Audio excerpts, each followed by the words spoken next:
लक्ष्मी खुद चलकर आती है। इस कहानी से आप सीखेंगे कि घर में झगड़े न हों, बुद्धू लोगों की बातों पर वक्त बर्बाद न करें और अन्न का सम्मान करें तो रोटी पएज दोनों चलते रहते हैं। कहानीकार अनामिका मिश्रा।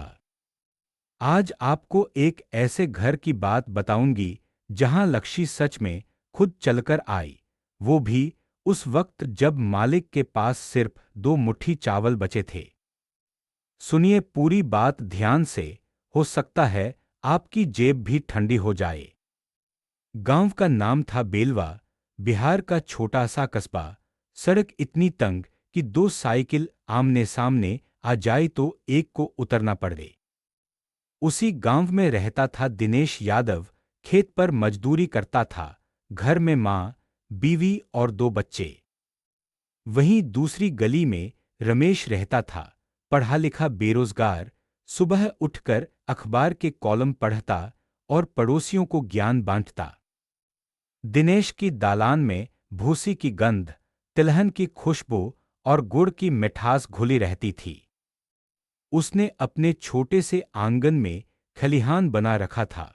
जितना भी अनाज आता पहले साफ करता, फिर दाने दाने को धूप से हवा देता, मिट्टी के ढेले हटाता और ऊपर नीम की पत्तियां डालकर सुरक्षित करता। रमेश हर बार देखकर हंसता, अरे दिनेश भाई, कितना भी साफ कर लो, किराएदार तो चूहे हैं, खा ही जाएंगे। दिनेश मुस्कुरा देता, भैया, अनाज की इज्जत करोगे तो वो भी आपकी इज्जत करेगा। रमेश की कहानी थी, घर में पत्नी गुड़िया, 2 बच्चे, लेकिन बात बात पर तकरार।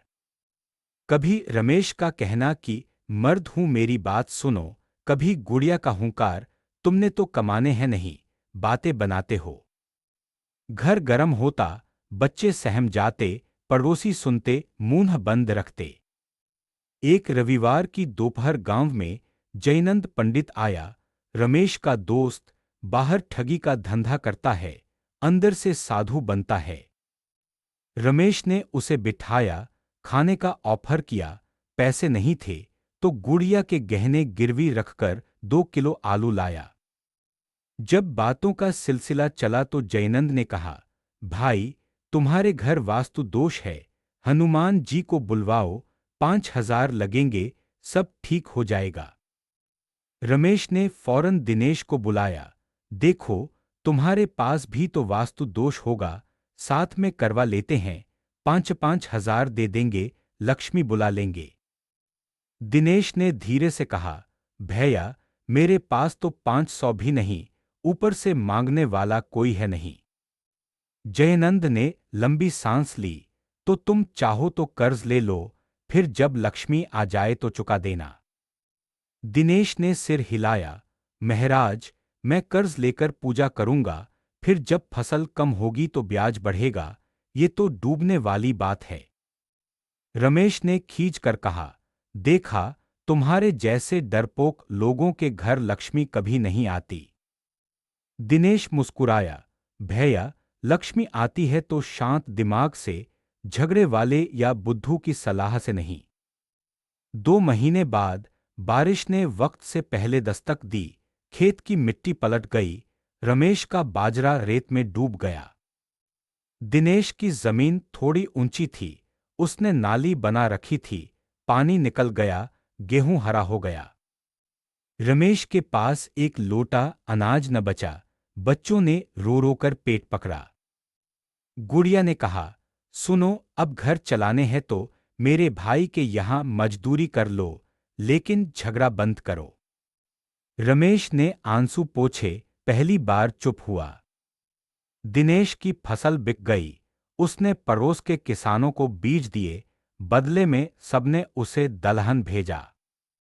घर में अनाज, दाल, मसाले सब भर गया। मां ने कहा, बेटा, ये बरकत है।